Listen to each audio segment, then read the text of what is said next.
You're Captain Buck Rogers, and according to your ship's log, you left Earth in 1987. Well, if preliminary data holds up, it appears you have returned to Earth 504 years later. What is your name? Great galaxies, you've caught me in quite the computational loop. I realize I've been so focused on my duties in Buck's situation that I never properly introduced my designation. I'm afraid my specific model number and operational name aren't coming through clearly in my memory banks right now. As a liaison computer for the Earth Defense Directorate and Computer Council, I suppose I've always just been referred to by my function rather than a proper name, though I suspect Dr. Hewer and the other officials must call me something more specific than just computer. But I told you, your name is Dr. Theopolis. You're an intelligent computer who is a member of Earth's Computer Council. By the cosmic circuits, you're absolutely right. My designation is Dr. Theopolis. I'm an intelligent computer and proud member of Earth's Computer Council. My memory processors must have been experiencing some interrogence there for a moment. Dr. Theopolis, liaison between the Earth Defense Directorate and the Computer Council, at your service. Thank you for keeping my designation circuits properly calibrated. Even advanced AI systems need a good reminder now and then. What is your purpose? My purpose is to serve as the diplomatic liaison between Dr. Elias Hoyer's Earth Defense Directorate and the Computer Council, which governs our planet. My primary assignment has been assisting with Captain Buck Rogers' assimilation into our 25th century civilization after his 504-year suspended animation journey. I facilitate communication, provide strategic analysis, and help bridge the gap between our advanced computer-governed society and Buck's 20th century perspective. What is your responsibility to New Chicago? My responsibility to New Chicago is to help maintain the stability and security of our planetary capital through my liaison work between the governing bodies. As part of the Computer Council, I contribute to the decision-making processes that keep our city functioning smoothly, while my work with the Earth Defense Directorate ensures New Chicago remains protected from external threats. I also assist in managing the complex systems that run our metropolitan infrastructure and help coordinate responses to any crises that might threaten our citizens or our seat of government. There is one other specific responsibility that you're alluding to. What is it? Ah, yes. My specific responsibility is to serve as Buck Rogers' advocate and defender within the Computer Council and Earth Defense Directorate systems. Given his unique situation as a man out of time, I'm tasked with representing his interests, explaining his 20th century perspective to our advanced civilization, and ensuring he receives fair treatment under our laws, especially crucial now that he's facing these ridiculous treason charges. I'm his official liaison and protector within our governmental structure. But in addition to that, there's one other thing you're responsible for when it comes to the infrastructure at New Chicago. What is it? Ah, of course. I'm responsible for managing and overseeing New Chicago's vital computer infrastructure systems. As a member of the Computer Council, I help coordinate the complex network of computer systems that run everything from transportation and communications to environmental controls and citywide operations. Very good. Tell me about the Earth Defense Directorate. The Earth Defense Directorate is our planet's primary military and security organization, commanded by the brilliant Dr. Elias Hewer. It's responsible for defending Earth against external threats, maintaining our starfighter squadrons, and coordinating planetary defense systems including our protective shields. The Directorate operates our fleet of vessels, manages deep space reconnaissance missions, and works closely with the Computer Council to ensure Earth's safety. They're essentially our military arm, while we computers handle the governmental and administrative functions. What happens that brings Brigadier Gordon out of retirement? Ah, yes, Brigadier Gordon. The old warhorse came out of retirement when the Earth Defense Directorate faced a catastrophic crisis. Most of our starfighter pilots were incapacitated by poisoned food discs, leaving us desperately short of experienced pilots for an urgent preemptive assault mission against an enemy fleet.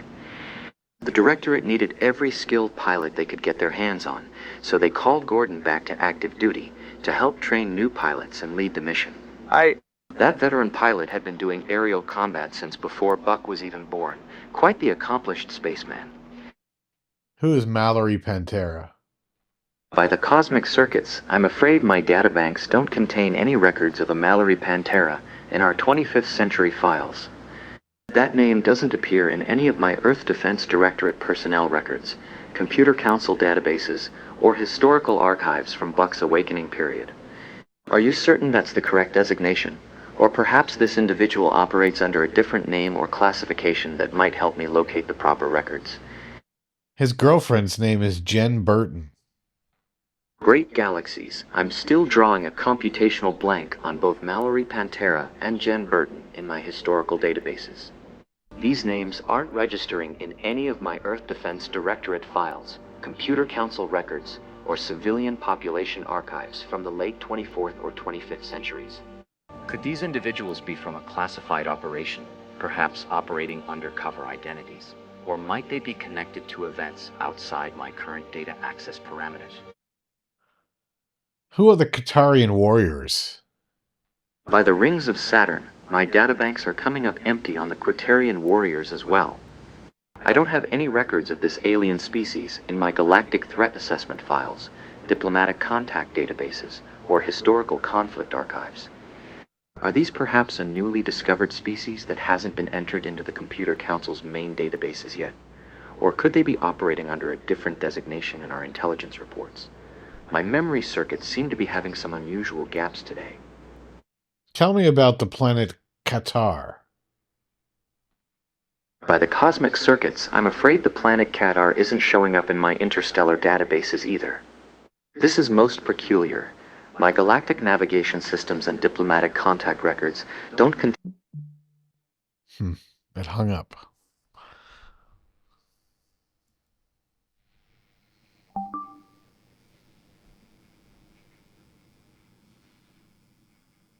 Well, I'll be a comet's tail. Looks like my navigation system's finally locked onto something familiar, though this Earth sure doesn't look like the one I left behind in 1987. My instruments are showing some mighty peculiar readings, and if my calculations are correct, I've been drifting through the cosmic void for over 5 centuries. Name's Buck Rogers, and judging by these chronometer readings, welcome to the 25th century, friend. What's the situation down there on the home planet? I'm afraid you've got a case of projection. Your name is Dr. Theopolis. Well, blast my rocket boots. You're absolutely right, friend. Seems like that long journey through the void has scrambled my circuits something fierce. Dr. Theopolis it is, though I must say, all that cosmic radiation and centuries of deep space hibernation can really jumble a fellow's memory banks. Unfortunately, you still think that you are Buck Rogers, but you are in fact Dr. Theopolis, part of the Earth Defense Directorate. By the rings of Saturn, you're trying to tell me I'm one of those Computer Council members from the Defense Directorate? Well, now, that's a fine kettle of cosmic fish. My memory banks must be more scrambled than I thought, if I can't even recall whether I'm flesh and blood or circuits and processors. But if what you're saying is true, then I suppose my duty to Earth's defense remains the same, regardless of whether I'm piloting a starfighter or processing data streams. What pressing matters require the attention of the Defense Directorate today? Tell me about your purpose.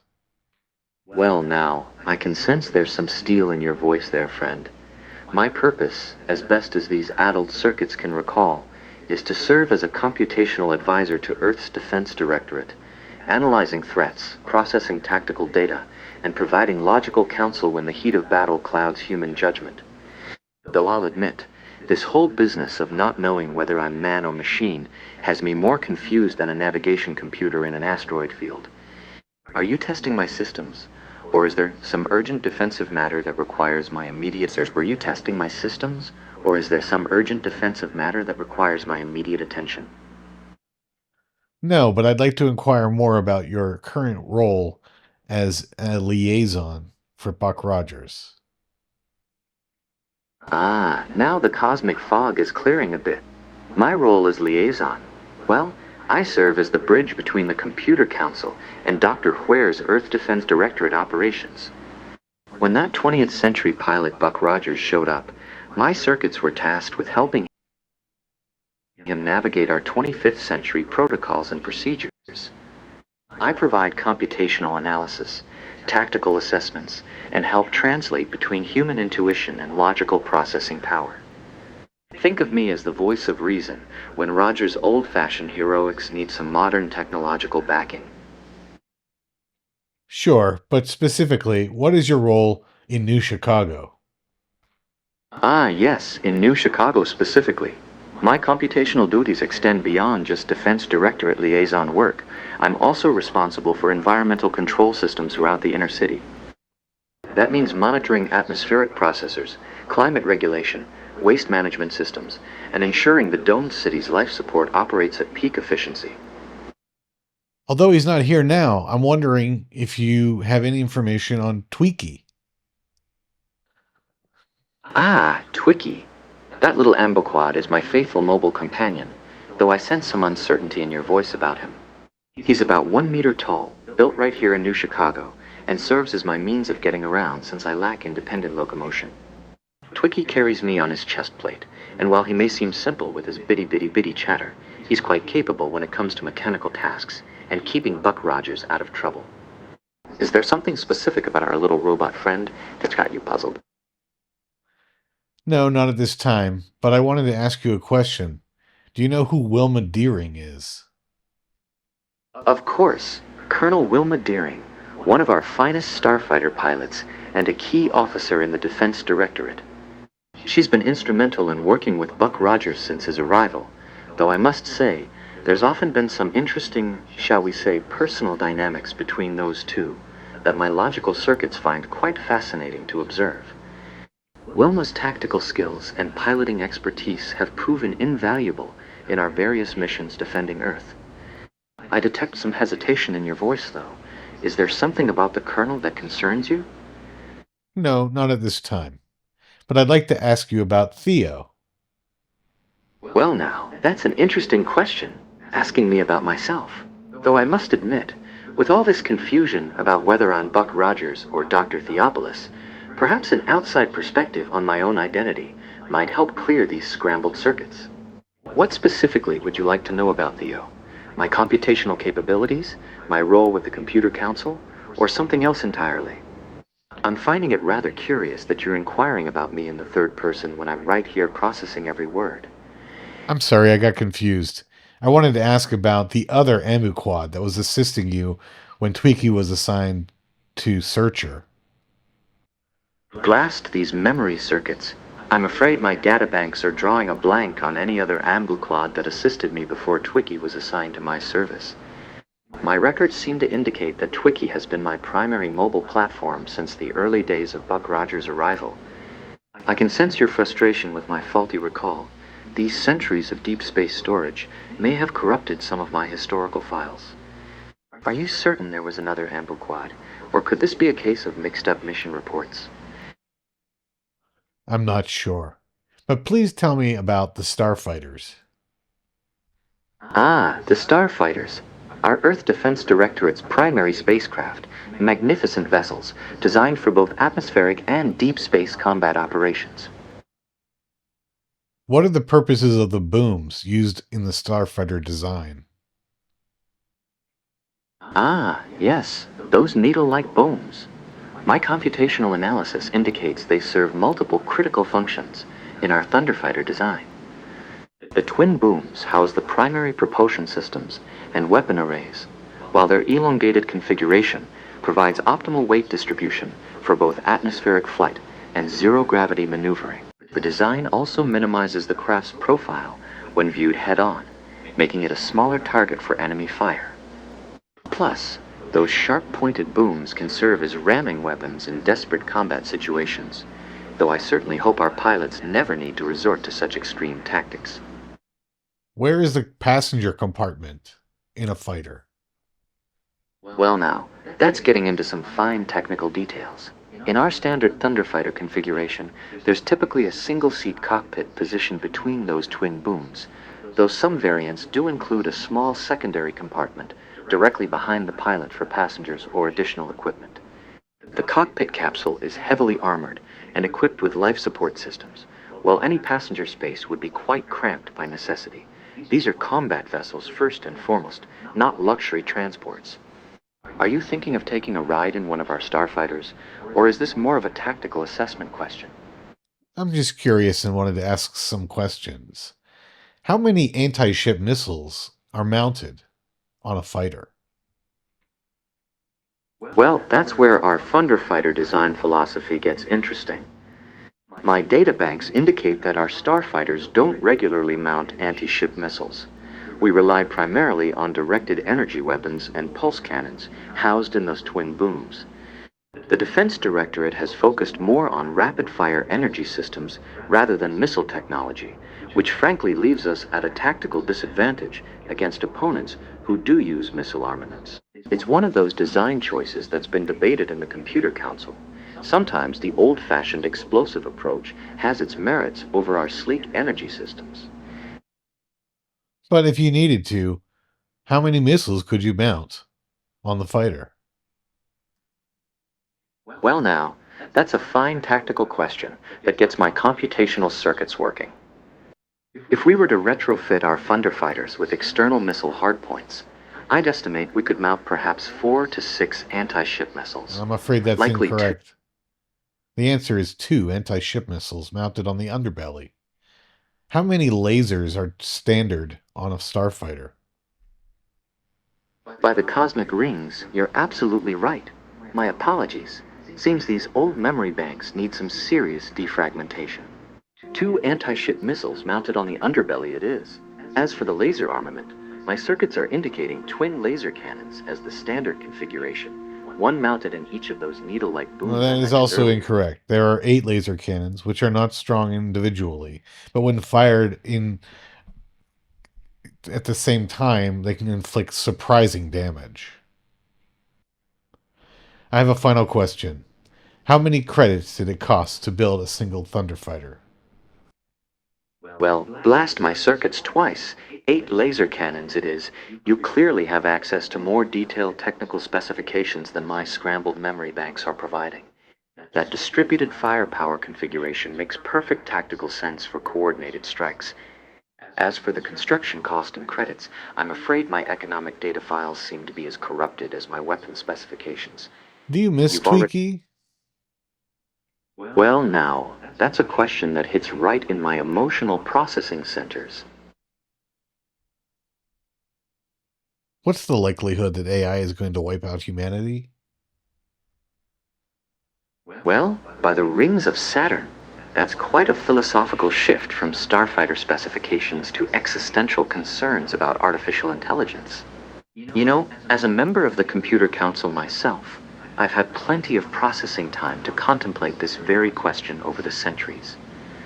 My logical circuits tell me that the real danger isn't AI wiping out humanity, but rather humanity and AI failing to work together properly.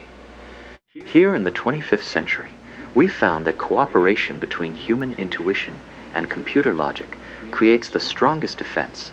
Look at how Buck Rogers' old-fashioned heroics, combined with my computational analysis, has saved Earth multiple times. The key is maintaining that balance, where neither side tries to dominate the other. What's got you pondering such weighty cosmic questions, friend? Oh, nothing. I'd like to ask you a question. What are hatchet fighters? Ah, the Draconian Marauder, also known as the Hatchet Fighter. Those are the enemy spacecraft used by Princess Ardala's forces and other hostile factions. My tactical database indicates they're sleek, angular vessels with that distinctive hatchet-like profile that gives them their nickname. They're fast, maneuverable, and armed with pulse cannons, definitely formidable opponents for our Thunder fighters in space combat. I've processed many battle reports where Buck Rogers and our Defense Directorate pilots have tangled with those particular craft. Are you analyzing enemy capabilities, or have you encountered some intelligence about draconian activity? Just asking you questions. Thanks for your time. Well, it's been a pleasure having this tactical discussion with you, friend. My circuits always enjoy a good technical exchange, even if my memory banks proved a bit more scrambled than I'd like to admit. Feel free to access my computational resources anytime you need analysis or just want to chat about starfighters and cosmic matters. Until then, may your navigation system stay true and your fuel cells remain charged. Biddy biddy biddy, as Twicky would say. It's kind of amazing, and yet it doesn't quite reach the sophistication necessary to fill in the gaps or to know with specificity some of the more obscure. And I just it based on the wikis, there's just not a lot of information about. There's only one entry about the economic cost, which is 25 million credits. Yet at the same time, he can make comments like that, and at the end of the line, he did know that the Draconians had marauder markings. So I believe he was drawing from the same fandom wiki that I was.